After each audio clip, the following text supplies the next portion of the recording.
Hello everybody, my name is Oak and today we're going to make a Dilophosaurus enclosure together with a very interesting viewing platform. So please enjoy the video. In some real life zoos you have these little places where the visitors can go in and be inside of the enclosure. You often see this with penguins or other types of safe animals, but I really find it interesting to do it with a very dangerous animal like the dinosaur of today. I was thinking about making a little path that goes into the enclosure where you have 360 degrees viewing range.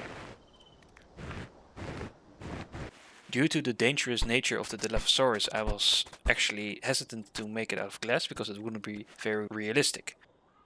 But then I realized I could make some security measures around the glass so that it would be quote unquote impossible for the dinosaurs to be able to actually attack or scratch or even damage the window. Of course, this is not in the game, but I like to pretend that it is. It is something similar to the Velociraptor enclosure that we made, but with another twist and other placement, and it's not going to be exactly the same because the style of the habitat or the enclosure is going to be different from the Velociraptor one because it's just a whole different animal basically. So I placed some references down because I didn't really had a good grasp of how big the Dilophosauruses are, and also I put in a keeper so that I could get a feel of how big a human is in comparison to the animal, so I could place realistic looking security. So I wanted to make these electrical wires that could protect the glass, but the biggest difficulty was that the glass is round. So in the Velociraptor episode I made them straight, which was pretty easy, but it was a real challenge to figure out how I could make them round. So I ended up just copying the glass walls, raising them up, scaling them down in the y-axis, and then just moving them and scaling them to the circumference of the walls, and just coloring them in a certain color so it looked like they are just two bars and there is no glass in the middle. So yeah, there is glass in the middle, but if you don't tell, then I won't tell. I don't believe these dinosaurs can jump, but I still wanted to create a height difference for the visitors, so it looked more secure and you really have a barrier between the visitors and the dinosaurs. That's why I'm putting in water here. Later on I'm gonna replace it with just a ditch with some rocks in it and placing these rocks so you have more of a steep incline so they cannot climb on it.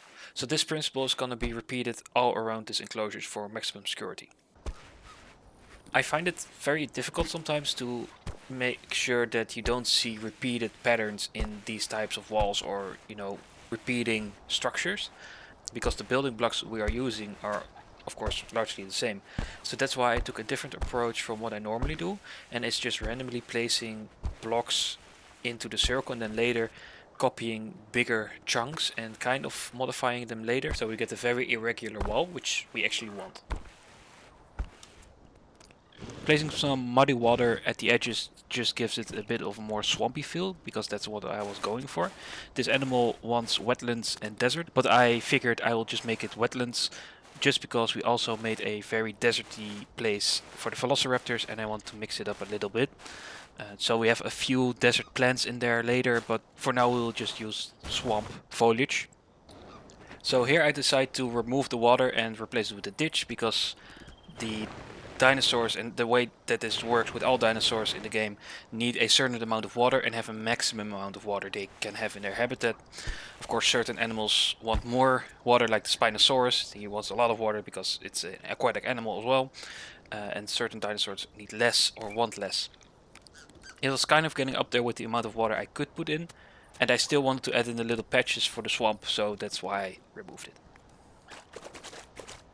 Because the brushes in this game are round and they are pretty big, even at the smallest level, I decided to use the remove water tool to make the shapes of these little water patches a bit random, a bit irregular and more natural. And I think it turned out pretty good because you really get the feeling that it's a bit of randomness in there. I really like the wetland trees and foliage in this game. Especially the trees look really prehistoric, really ancient, and I don't know how rough they look. I'm definitely going to play with it in a future episode. I think we can do a bit more than I'm doing in this episode. So normally I would do the painting first, but for some reason I decided not to do that today. I think it worked out kind of okay, but normally you want to paint in first because then you can have a kind of a feel of how it's going to look. But for some reason now I didn't do that. So I'm adding in some mud, I'm adding in some pebbles and some sand, which gives it a bit of a more wild feel to the whole enclosure. So of course we need the feeders. They eat fish and meat.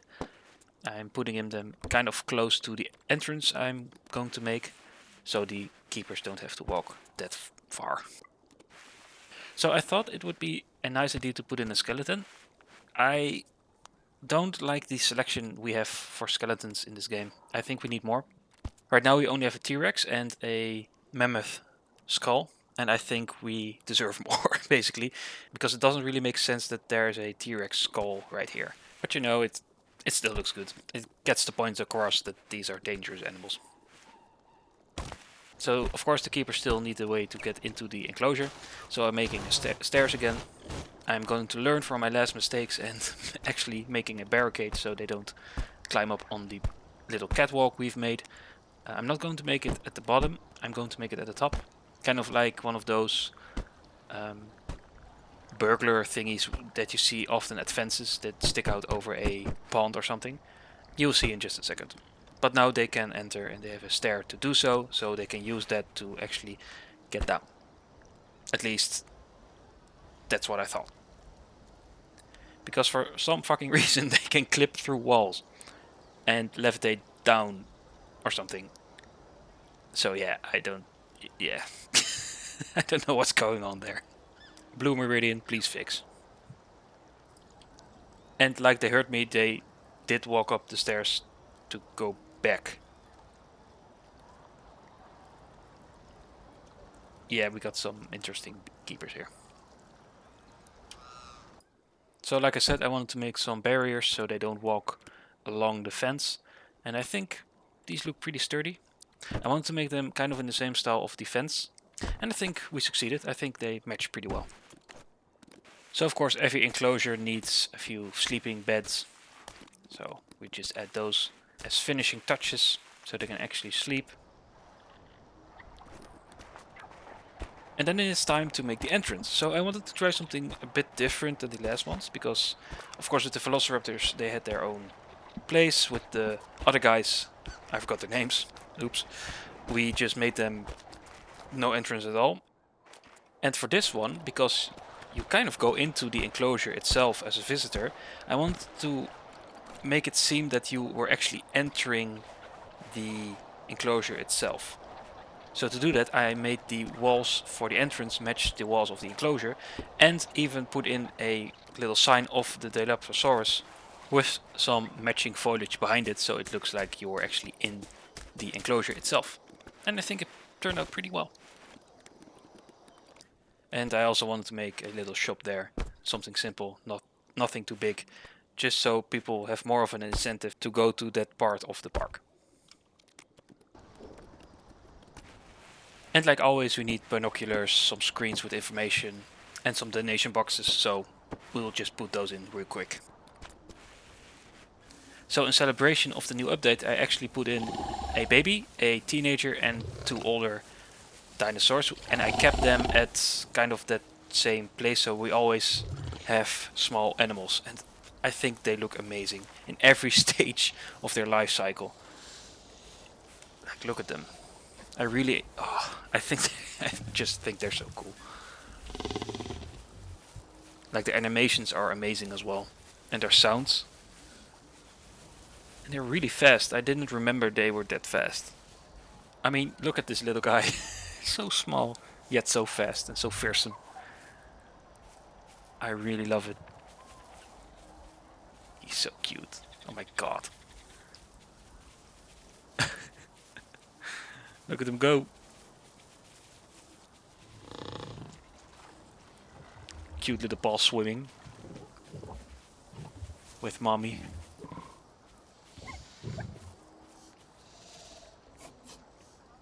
And of course with the new first person mode I can give you guys a better tour of the enclosure. Can we see them? Barely. We will be able to see them from there, so let me show you. So right here we have the entrance. Nothing too special. Little information here of the dinosaur, of the Dilophosaurus. I nailed it the whole video, and now fuck it. So you have the little kiosk right here. Here you can buy some plushies of this dinosaur. And here you can go on a picture with him, like this. Say cheese. With some nice foliage behind it, so it looks like you're actually in the enclosure itself. And right here we have some warning signs, because you may not tap the glass and stuff. And a little donation box, of course. So if you continue through here, we have on both sides binoculars where you can spy on the animals. There he is. There they are. Almost everyone. Where's the other one? I hear him, but I don't see him. We'll be alright. Oh, yeah. So we have a little information board there, and you can see them. Oh, they're so cool. I believe this is the more teenager one. So cool. So fast as well. I really like the baby. Oh, look at this little cutie guy. Little poopy. That's so cute. So cool.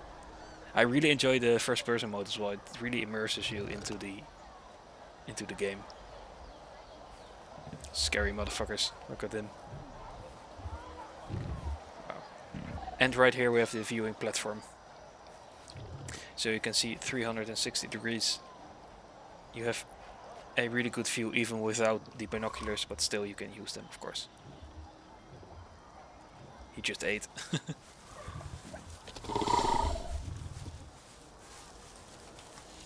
I mean, look how close you can get. I think that's really cool. Imagine how this would be in real life. Like so close to the animals. I think it's not really safe, but I don't care. I will say it's safe.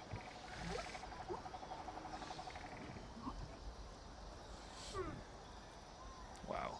I really like these animals. I even like the age difference. I think it's amazing. And again, first person mode, it's just really cool. I can watch them all day, honestly.